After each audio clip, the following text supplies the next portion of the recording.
Nigel Dodds.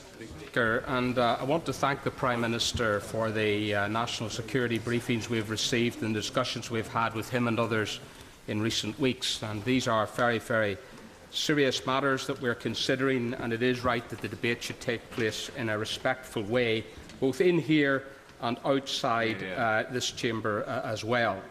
What has been proposed is the extension of action that is already happening in Iraq. And our test on these benches has been one of realism. Our experience in Northern Ireland has taught us that no other approach can be brought to bear when you're facing terrorism.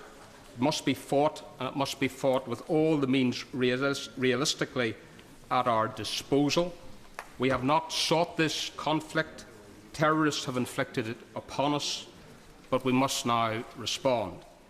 And we know on these benches only too well the consequences of terrorism being appeased and indulged.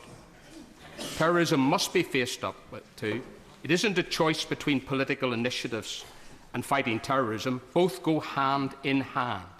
And that is why it is important that this motion talks about action now. So our case to the Prime Minister has been clear and consistent throughout. 4 things were necessary for our support. First, we needed to know that the vile terrorists of Daesh, ISIL would be the target. And in the motion before us, that has been made explicit.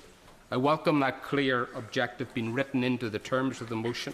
We all know the convoluted complexity of the Syrian civil war.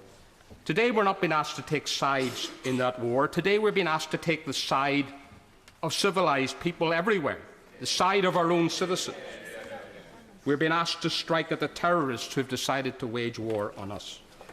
Secondly, we also had to be sure that these people do represent a clear and present danger to the United Kingdom, to our own citizens. There can be no one in any doubt whatsoever about that fact. Our citizens are under attack, or threat of attack, both here and abroad.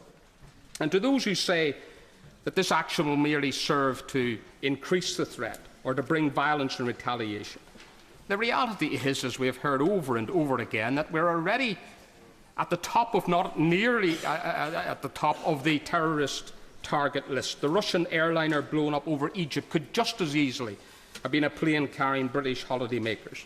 And the fantastic work done by our security services in thwarting attack after attack already illustrates the level of threat that exists against us.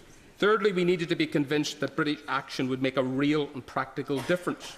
The Prime Minister is right to say that this action will not in itself resolve the terrorist threat, but if it helps to reduce, degrade or lessen the threat to British citizens, as I believe it will, then it would be wrong, utterly wrong, not to act.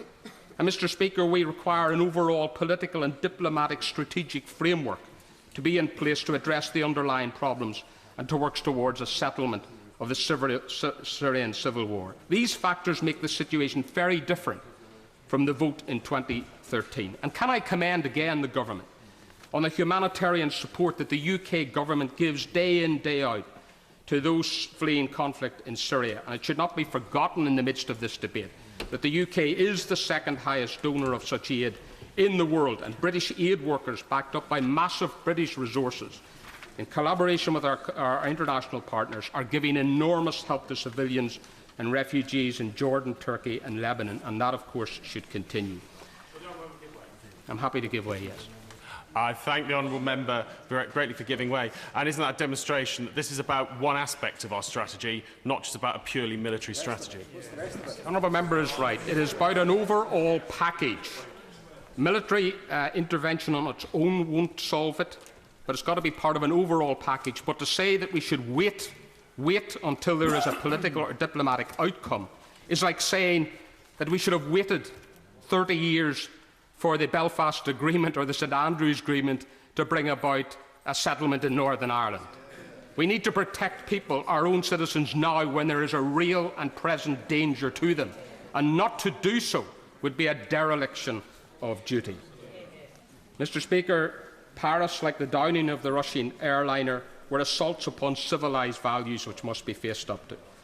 And if we can realistically do something to destroy or to degrade this evil, to prevent it spreading still further, then we must act. It's a heavy burden of responsibility.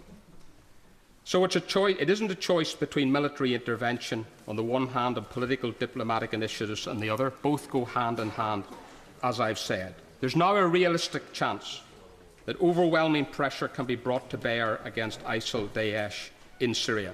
And therefore we in these benches will be voting for the motion tonight.